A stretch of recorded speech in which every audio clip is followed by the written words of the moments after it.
Test de la solution ArchiveTech.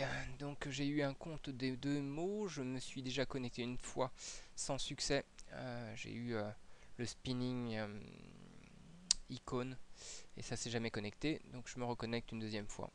Login, mot de passe qui n'est pas avec les astérix, donc visible en clair, c'est pas top au niveau confidentialité. Si un admin se connecte au-dessus de l'épaule d'un utilisateur.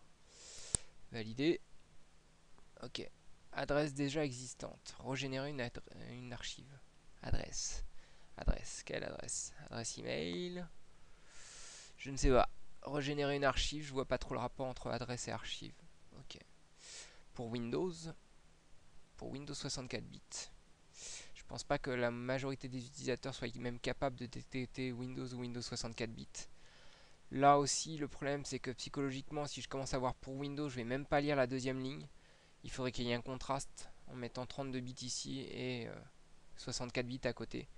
Parce que par défaut, effectivement, s'il n'y a rien, je vais cliquer là, quoi.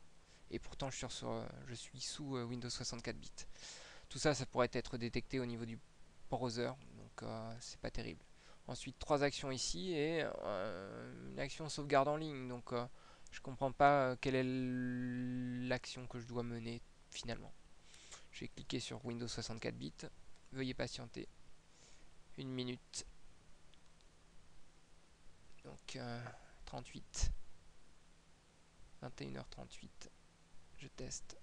Ah, là j'ai donc une action avec un exe qui s'est généré, qu'on peut ne pas voir en fonction.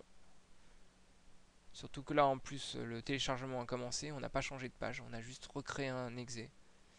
Donc moi je pense qu'il y a des gens qui vont pas le voir et qui... Bon, pas un gros pourcentage, hein, c'est pas le problème, mais ça donne pas une super notion de qualité, professionnalisme. Donc je lance l'archivage.